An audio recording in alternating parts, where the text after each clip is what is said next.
Hey everyone, I'm back, and today we're going to be talking about Nosferatu the Vampyre. And this movie came out in 1979, and it's directed by Werner Herzog, and I've never seen any of his movies before, and I decided to watch this just because I haven't seen it yet, and I thought this movie was really, really good, and what I love about it is the nice, simple story, and I know it's a remake from the original Nosferatu from 1922.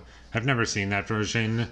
As a standalone film, this movie works really well in terms of what I'm looking for in a horror movie, or just any movie in general. Just a nice, simple story. That's one thing that I really like about it, and I didn't really feel the runtime too much, even though it's not a particularly long movie. It is very slow, and for some people that's going to be very distracting and it's going to drag the movie down, but I was fine with it for the most part, and there is a bit of an element of comedy in certain scenes. There are some characters that are kind of weird and really entertaining, and those parts I felt as though were supposed to be funny, and those moments are sprinkled throughout the movie, and there's lots of really well done scenes in this movie, and I like the design of the vampire in this movie. I think he looks really great and really scary, and there's a scene in this movie where he becomes really intimidating as he's walking towards his victim,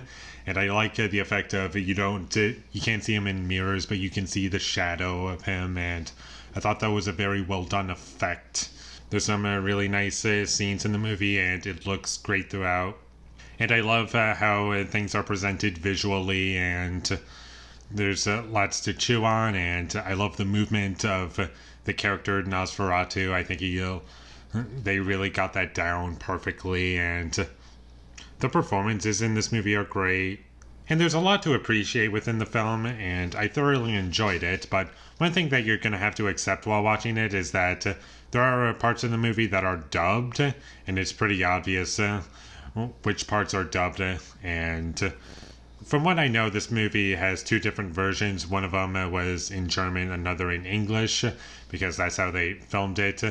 One version in English and another version was filmed in German, and they just dubbed over certain lines, and it does show in this version. I watched the English version, and you can tell which parts are dubbed, and I don't find it super distracting just because I knew beforehand.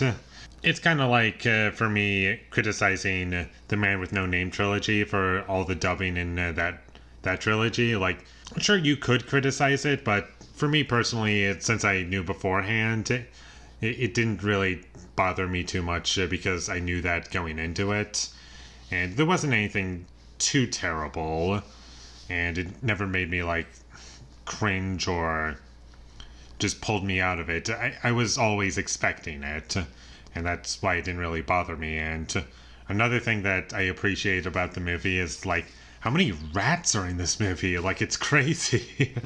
There's 10,000 rats in the movie, and without spoiling anything, it was pretty crazy.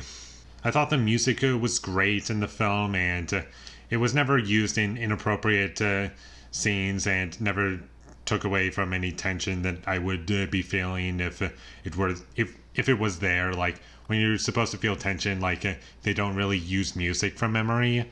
I thought that helped out the movie a lot, and that's something that I really appreciate about the movie, is knowing when to use music or not use music, and that's something that I really love about it. And that's about all I have to say about Nosferatu the Vampyre. I thought it was great. It was very well acted. Had some really great scenes in it. Great music. It looks great. And just about anything that I'm looking for in a movie is found in this movie. It's a little slow, but I can put up with it, and I would definitely check this movie out again. So check it out once you get the chance, and with all that being said, I'm going to give Nosferatu the Vampyre an 8 out of 10. Thank you for watching my videos. As always, if you enjoyed this review, be sure to leave a like and comment down below what you thought of Nosferatu the Vampire, and my social media links, they will all be in the description, so follow me there. And last but not least, subscribe to be a part of Foley Nation, and I'll see you when I get my next review up, and that is going to be for Friday the 13th, the original, so look forward to that. But until I get that up, thank you for watching and have a great day.